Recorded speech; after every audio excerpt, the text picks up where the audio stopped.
friends, to the show that never ends. This is Red All Over's Away End show, where we look at the opposition that we'll be facing shortly.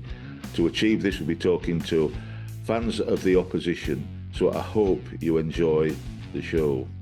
Finally, cast your mind back. I remember a 4-year-old boy being lifted over the turnstiles to his first match at Oakwell, standing on the Kop watching his heroes such as Barry Murphy. Now fast forward 60 odd years, the Kop is now an all-seater stand, and it's named the Barry Murphy stand after the legend. That 4-year-old boy is now finally, after all these years, back on the away end. Enjoy the show.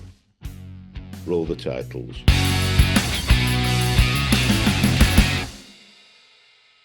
Now then, Ed Walker, our old friend Ed from Burton Albion. Tell us a little bit about yourself again, Ed. I'm sure the Barnsley Red All Over fans will remember you from last year, but just remind us. Yeah, so my name's Edward Walker. I've been a Burton fan for, how long are we looking now? 15 years. Admittedly, I got into football quite late compared to a lot of most. It was kind of around the start of high school time when I got into sport, but Burton was a club that instantly stood out to me. I don't live in the town, but I was born in the town, felt connected to the place, tried to brew it from there, and the love's gradually grown across the years, as I'm sure it's the same to yourself with Barnsley. I also spend far too much time talking about other leagues, League One, League Two in particular. I do like endorsing the lower leagues because it's good, you know. There's so much focus naturally on the Premier League, and I like to be a bit of a voice for the Football League and the good that can be down here, because as you know, Andy, there's a lot of drama and excitement that happens down this league. So it's always good fun to follow. There certainly is. I mean, I tell you what, when I was looking at our two teams, I had a little look to see what the history was like, and I was gobsmacked. There's only been history for 10 years. It were only in November 2014 that we played each other. And you think about what we've crammed into. You know what we've crammed into that. Yeah, playing in different leagues at the same time as well. Championship fixtures, League One fixtures, cup games. Loads and loads. I mean, you think, you know, I think the Stephen Croft incident when he collapsed on the pitch, and we had the game abandoned so that the air ambulance could come and get him. Fortunately, it was fine. And then John Brayford showing that he's a Gordon Banks in disguise and all that. Firstly, I'm going to ask you in a minute about what players have left and what players have come. But what's the state of the pitch? Because it were awful last time. Please tell me the pitch is all right. Pitch is good. We're early season, Andy. We're fine. Pitch is good condition. I can't guarantee it'll be like that come the second half of the season, but let's hope for now it stays as good as it can be. That's good. That's a big relief to me. Not that we've been playing much football over the last two games in a Barnsley shirt. I hope we will, but not that we have been. Tell me about this summer's been a tumultuous thing for lots of teams, ins and outs. Tell me about yours. I would argue it's been the most tumultuous out of all of them. We've got brand new owners. So right. Ben Robinson, who's been at the helm of the club for over two spells, nearly 50 years. You're going back to the 1970s with his first affiliation. He has stepped aside from his role, handed it over to what are called the Nordic Football Group, NFG. So this is a group of people from around the Nordic region. So Denmark, Sweden, Norway, Finland, Iceland, collection of people with a passion for football, led by a group of 4 people who have come into the club in separate roles as part of the board of directors. One has been coming as the new chairman, another has come in as the deputy chairman, one has come in as head of commercial, and one has come in as sporting director, which is a role Burton have not had before. So someone in charge of the transfers rather than the manager himself. And they're backed as well by a group of investors from across the Nordic region that it's fair to say have a bit of money behind them. Good. So Burton used to be one of the financial underdogs in this league. They used to just be able to get by, make use of free transfers and loans. They've had a bit more of a budget this year, and they've been able to splash that out and get some players in. And we basically completely changed the squad. I think there's 5 players still here from last season now. Complete new look under new head coach as well in Mark Robinson.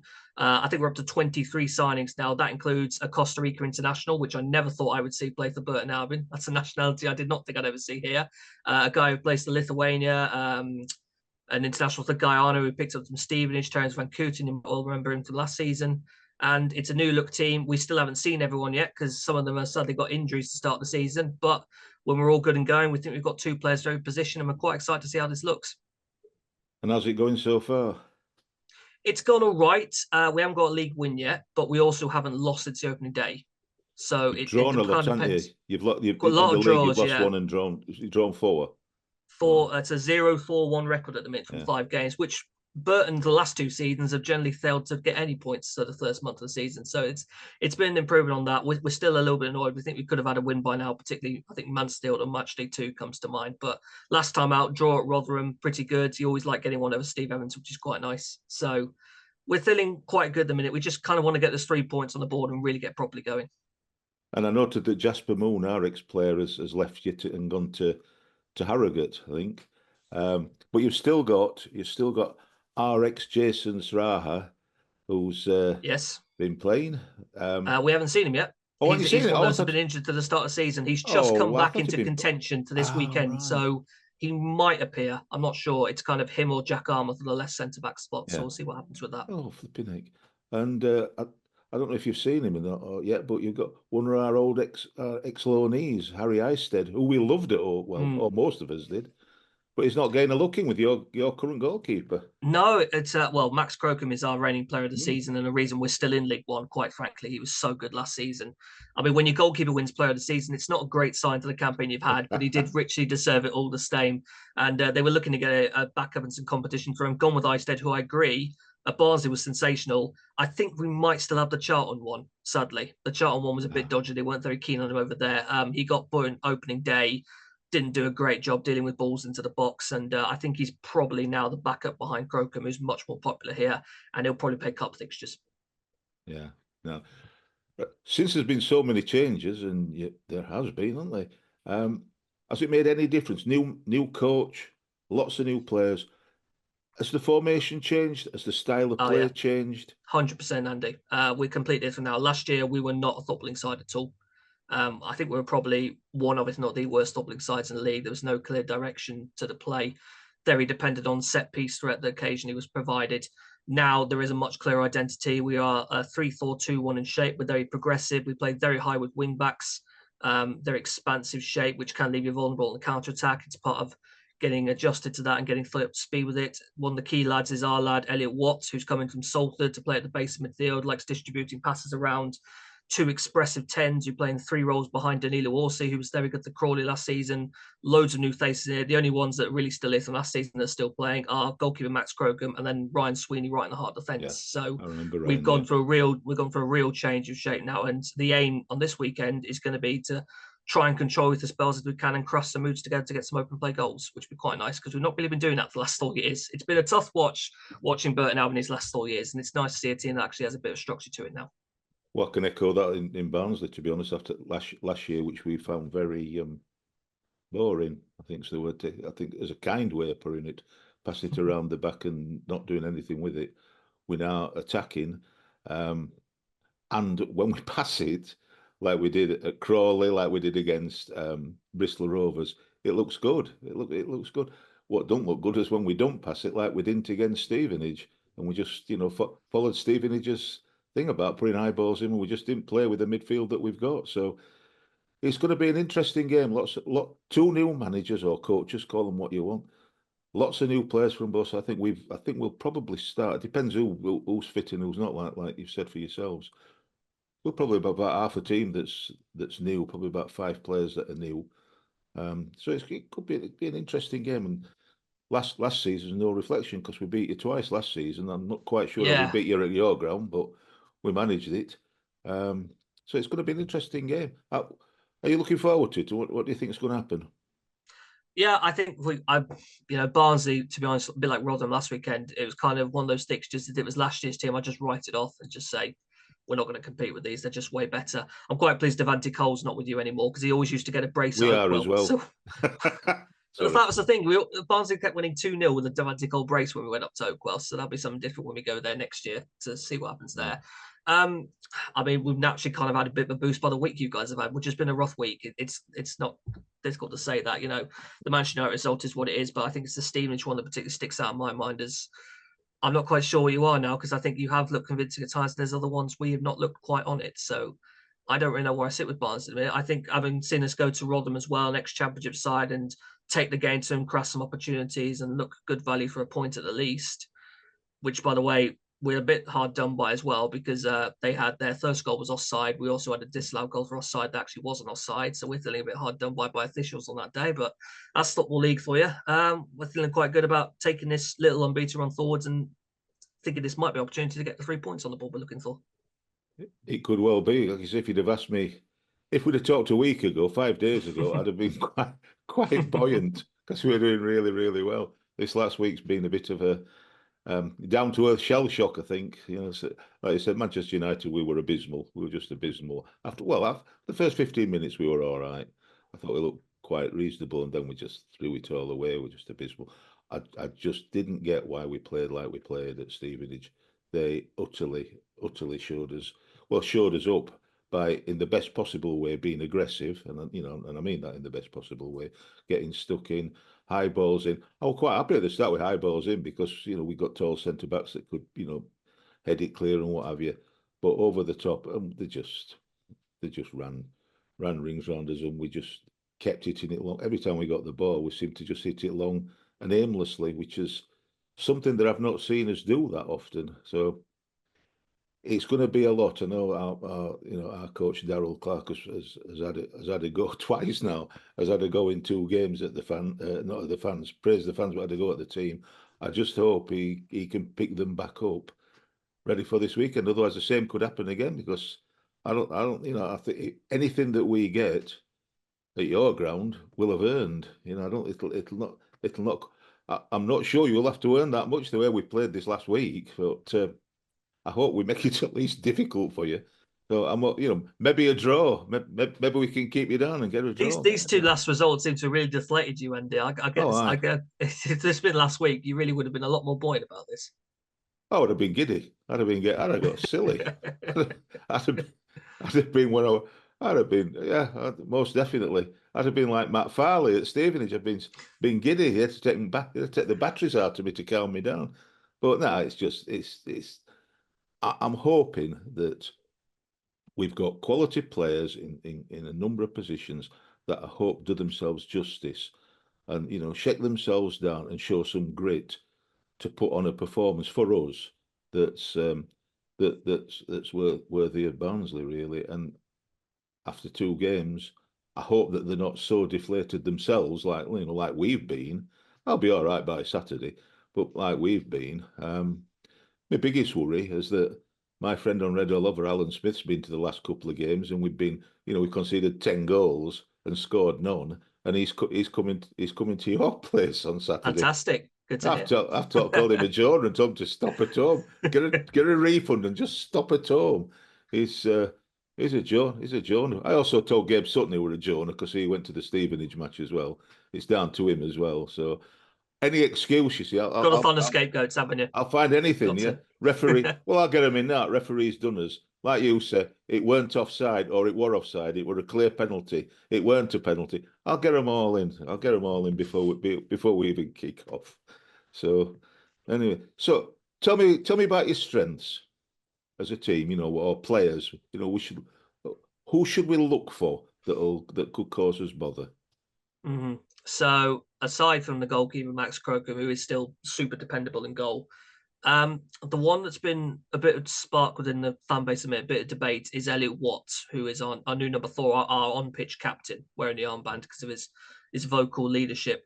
He is a player that divides a bit of opinion because he is someone that gives the ball away quite a bit. But part of the reason for that is he takes the risks that others don't. Yeah. So he's got a very long passing range. He's the only player in this team, I think, that really could pick out a guy making a run from behind the back line from about 40 yards away. That's part of his game. He offers that different dimension to our play, but it doesn't always pay off. He kind of plays those risky forward passes that's, if they don't work, you lose possession, but if they do work, you're almost basically through 1-on-1. And people are still having a bit of debate about whether that's actually worth having in this team. I firmly believe it is because it gives a different dimension to the play.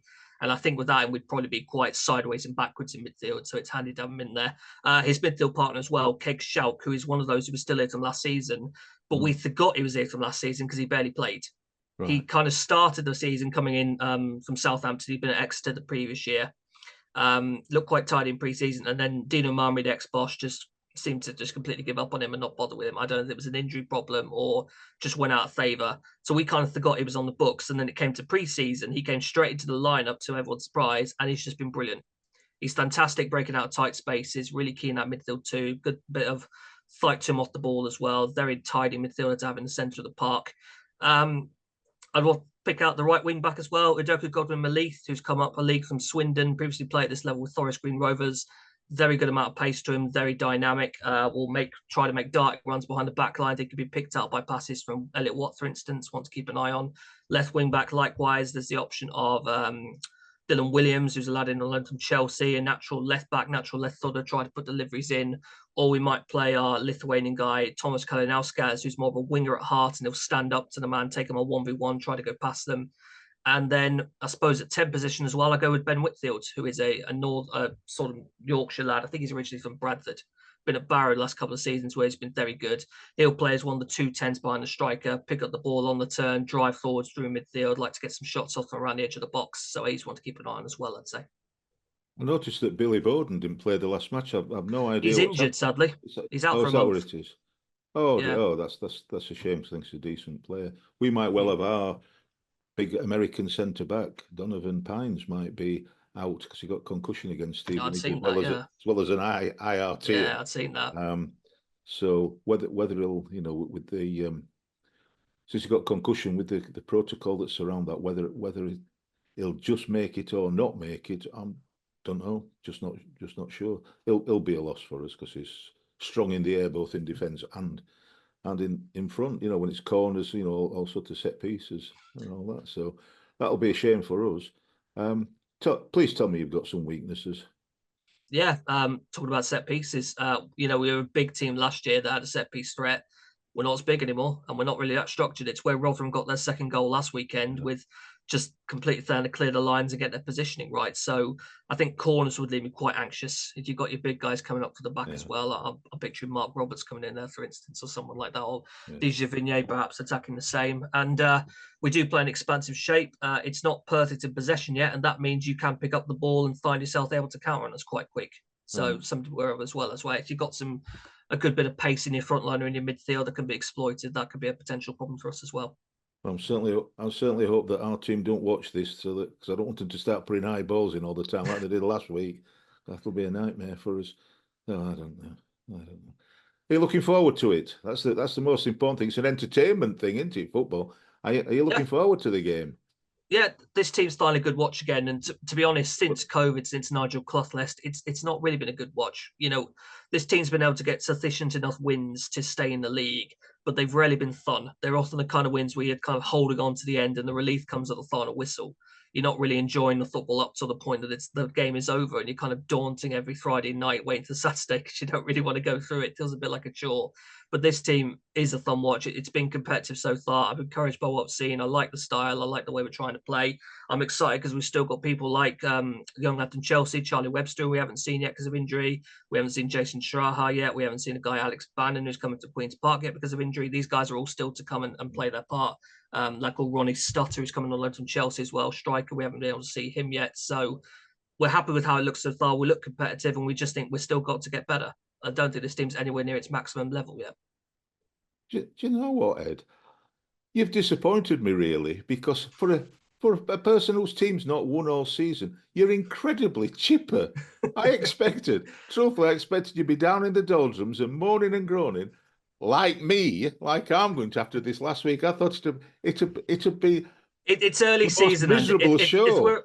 It's an early season still. If we're a month down the line and we haven't won, I'm going to get a bit edgy. Like we do actually start getting the 3 points here because we do need to do that. I think generally as well, we are still quite relaxed with expectations this year. With this new ownership, there is a long-term plan going forward, but we've agreed consolidating the league is absolutely fine. If they can have a season away from relegation, fantastic, but no one's expecting us to suddenly go to the top end. So we're quite relaxed, and it's kind of matching expectations at the minute, which is just fine. That's fine. Right, I've got a few things that two little ones will want to ask you. These are the future. Little Al and Andy, they think the future presenters of Red All Over. They're only 11, so they've got a bit to go yet. I think they're waiting for me and Al to get off.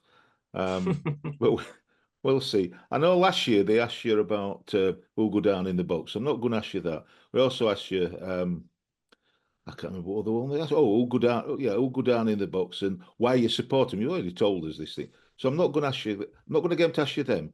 But I've got a couple others that I'm sure they'll be thrilled to ask you. So I'm going to put them on to ask you the first question. What is the one game that you would like to relive again? Picking one is so difficult because there's two. I'm going to be a bit cheeky and say two.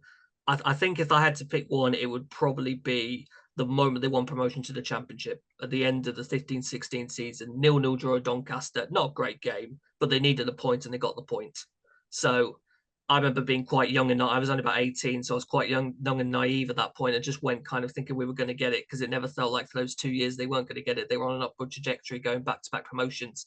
So that draw at Doncaster is one that comes to mind. Several thousand of us in that stadium up in Doncaster getting to enjoy the occasion. The other one that comes to mind for me is a bit more recent. Quarterfinals of the League Cup away at Middlesbrough in late 2018, December 2018.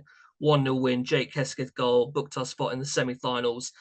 The semi-final we don't talk about because it was Manchester City and it finished 10-0 on aggregate. But that was the peak moment really, going away. I think the quarterfinal lineup that year for the League Cup was 6 Premier League sides, ourselves and Middlesbrough. And then lo and behold, the 2 EFL sides get each other. Middlesbrough fans thinking they've got a bye to the semi-final. Yeah.